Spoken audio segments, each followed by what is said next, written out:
एक दिन रागिनी बाजार करके वापस घर आ रही थी, तभी उसे एक भिखारी रोकने लगता है। अरे ओ बहन जी, गरीब को कुछ खाने को देती जाओ। अरे चल चल, दिमाग मत खराब कर, यहाँ पैसों की शक्ल देखने को नहीं मिलती। अरे बहन जी, मैं कहाँ आपसे आपकी कोठी मांग रहा हूँ, कुछ खाने को मांग रहा हूँ। ये ले लो, मेरे जूते ले लो और बदले में पैसे दे दो, मैं खुद लेके खा लूँगा। रागिनी ठहरी एक नंबर की कंजूस औरत, वो कहाँ कोई भी सौदा घाटे का करती। जूते तो चमक रहे हैं, चल इसे इनके बदले में 50 रुपए दे देती हूँ, मुझे तो बेचने पर ज्यादा ही मिलेंगे। फिर रागिनी भिखारी को पैसे देती है और उससे जूते ले लेती है। धन्यवाद बहन जी, वैसे भी ये चमकीले जूते मेरे किसी काम के नहीं थे। फिर रागिनी घर आ जाती है। वाह, क्या सौदा किया है मैंने, 50 रुपए में जूते। चलो ये मैं राम को बताती हूँ, वो भी खुश हो जाएंगे। अजी सुनते हो, कहाँ हो? देखो आज मैंने कितना फायदे का काम किया है। अब क्या सोने की गिन्नियाँ लूट लाई जो इतना चिल्ला रही है? सोना ना सही पर 500 का माल 50 में मिल जाए तो क्या बुरा है। फिर रागिनी राम को वो जूते दिखाती है। तू तो चालाक निकली बे। हाँ? ये जूते तो मेरे सर्कस में भी काम आएंगे, मेरे कपड़ों के साथ बहुत मैच होंगे।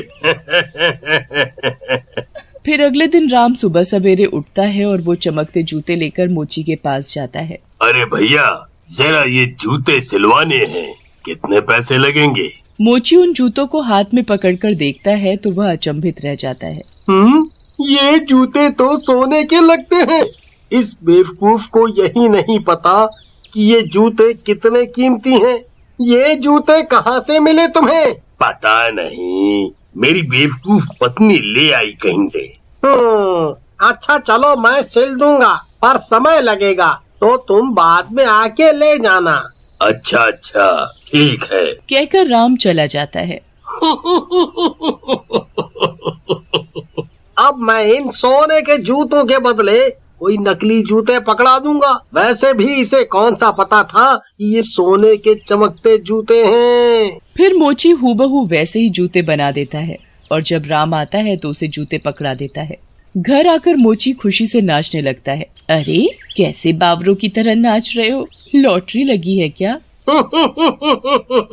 वही समझो। फिर वो अपनी बीवी को सोने के जूते दिखाता है। उसकी बीवी जूते देख खुशी से फूले नहीं समाती है। तभी उसके हाथ से एक जूता छूट जाता है और नीचे गिर जाता है। अचानक ही एक जूते का आकार बढ़ने लगता है और वो बहुत बड़ा बन जाता है। अरे ये क्या हो गया? ये तो कोई जादुई जूता लगता है। वह जूता इतना बड़ा हो जाता है कि उसमें कोई भी बैठ सकता था। मोची को भी कुछ सूझता है और वह रमा से कहता है, अरे रमा, ये जूता तो उड़न खटोले जैसा लगने लगा बड़ा होते ही। फिर मोची और उसकी बीवी जूते में बैठते ही हैं कि वह उड़ने लगता है। मोची और उसकी बीवी रमा बहुत खुश होते हैं।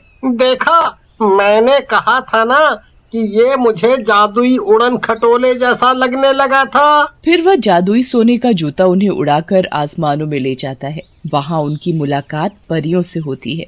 अरे वाह वाह वाह वाह, इतनी सुंदर सुंदर परियां हैं यहाँ। मैंने तो आज तक ऐसी परियां ही नहीं देखी। काश कि ये जूता मुझे पहले मिल गया होता तो आज मेरी शादी किसी परी से ही हुई होती। रमा उसकी तरफ गुस्से से देखती है। अच्छा, परियों से ब्याह रचाना था तो मेरे पीछे क्यों हाथ धोकर पड़े थे? मेरे बाप से जो भर भर के पैसे लिए थे वो लौटा दो, फिर करना परी से शादी। अरे मेरी भाग्यवान, तुम तो नाराज हो गई। मैंने आपकी बात थोड़े ना की है। वो तो अब जो दुर्घटना घट गई वो घट गई है, अब उसे सुधारा थोड़े ना जा सकता है। तभी वहाँ एक परी मोची के पास आती है। अरे तुम इंसानी लोग परी लोक में क्या कर रहे हो? यहाँ कैसे पहुँचे तुम लोग? धरती से जो यहाँ आ सके ऐसा कोई यंत्र है ही नहीं, तो तुम दोनों कैसे आए? परी जी, जब किस्मत में परियों से मिलना लिखा हो तो रास्ते निकल ही आते हैं। वैसे एक बात कहूँ, आप बहुत सुंदर हैं, बिल्कुल अप्सरा। काश कि आप मेरी बीवी होती। ये सुनकर रमा को गुस्सा आ जाता है और वो मोची को धक्का देने लगती है जादुई जूते में से।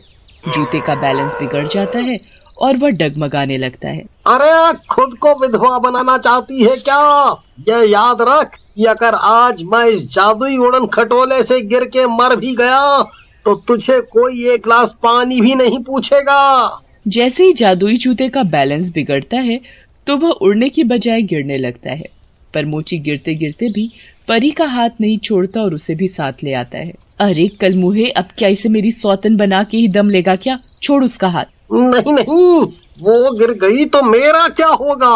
उसका छोड़, तू अपना देख। कैरेक्टरलेस कहीं का, कोई ईमान धर्म है कि नहीं? खुद की पर्सनल बीवी होते हुए भी पराई औरत पर ललचा रहा है। अरे हट, बीवी? काय की बीवी? तू दाल चावल है और ये परी मटर पनीर। दोनों में बहुत फर्क है, मैं इसे नहीं छोड़ूंगा। रमा गुस्से से लाल हो जाती है और पर फिर भी मोची परी का हाथ नहीं छोड़ता। सोने का जूता अब आसमान से काफी नीचे आ चुका था। अब तुम फिक्र नहीं करो परी जी, मैं आपको कुछ नहीं होने दूंगा और आप इसकी चिंता मत करो। ये तो उम्र के साथ सठिया गई है। तू उसका छोड़, खुद को संभाल। वो तो परी है, उड़ सकती है और उड़ के वापस परी लोग पहुंच जाएगी, पर तेरा क्या होगा कालिया? और मोची को धक्का मारकर जूते से गिरा देती है। जा रे, कैसी बीवी है? जीते जी विधवा बनने को तैयार है, पर सौतन बर्दाश्त नहीं है इसे। ऐसी बीवी है हा? मोची गिर ही रहा होता है कि परी अपने पंख खोल लेती है। आप चिंता नहीं करो, आप गिरोगे नहीं, आप मुझे ठीक से पकड़ लो। मोची तो जैसे मौका ही ढूंढ रहा था। वो उसे कसकर पकड़ता है और दोनों हवा में उड़ रहे थे। अरे लगता है मैंने अपने ही पैर पर कुल्हाड़ी मार ली। दोनों को अलग करना चाहती थी और दोनों और करीब आ गए। अब क्या करूं? मोची और परी जमीन पर उतरते हैं। वाह परी जी, आपके साथ उड़ने का भी अलग ही मजा है। काश के मेरे भी पंख होते। कोई बात नहीं, तुम्हारे पास सोने का जूता है ना, वो उड़ता तो है। तभी रमा भी जमीन पर उतर आती है। सोचना भी मत, ये जादुई जूता सिर्फ मेरा है। जैसे ही रमा उस जूते से बाहर निकलती है, वह सोने का जूता एक आम जूते में बदल जाता है। आम सोने के जूते बनते ही रमा उन्हें पैरों में पहन लेती है। गलती से भी मेरे जूते को हाथ मत लगाना। जाओ, उसी परी के साथ रहो। देख लो, सोच लो फिर से एक बारी।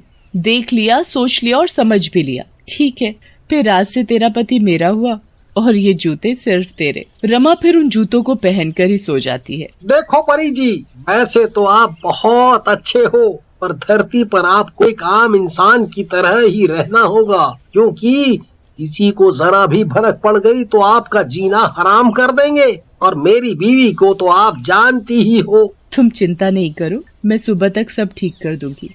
फिर अगली सुबह, रमा रमा, जल्दी खाना लाओ, फिर मुझे काम पर जाना है।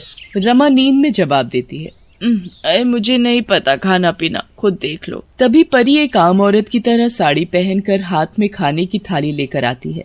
ये लो गर्मा गर्म खाना, और बताओ कैसा बना है। अरे वाह, आपको ये सब भी आता है। फिर मोची खाना खाता है और काम पर निकल जाता है।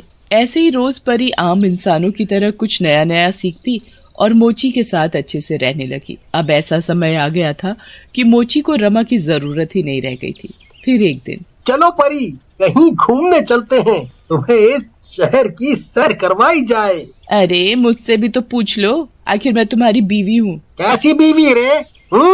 तुझे तो सोने के जादुई जूतों से ही फुर्सत नहीं है। तू पूरी दुनिया घूमती है, उनमें बैठकर, तो क्या मैं और परी शहर भी नहीं घूम सकते?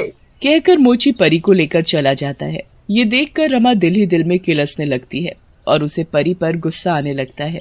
वापसी आने पर रमा मोची के सोने का इंतजार करती है। मोची के सोते ही रमा परी को बुलाती है। तूने मेरे पति पर कब्जा कर लिया है, तू वापस अपने परीलोक क्यों नहीं चली जाती? मैं तो परीलोक में ही थी, तेरा पति ही मुझे लेकर आया यहाँ, और तुझे भी तो उड़न खटोले में घूमने से फुर्सत नहीं रहती थी। मेरे पति को छोड़ने का क्या लेगी बता? मैं अपने छोटे से परिवार में खुश थी बहुत, मैं पहले की तरह ही रहना चाहती हूँ। एक शर्त पर तेरे पति का पीछा छोड़ सकती हूँ, अगर तू ये जादुई सोने के जूते मुझे दे दे तो। रमा 2 पल सोचती है और वो जूते उतारकर परी को थमा देती है। परी उसी रात उस जूते में बैठकर परीलोक वापस चली जाती है। कितने बेवकूफ लोग हैं। मेरा धरती पर आने का मकसद ही यही जूते पाना था, बेचारे समझ ही नहीं पाए।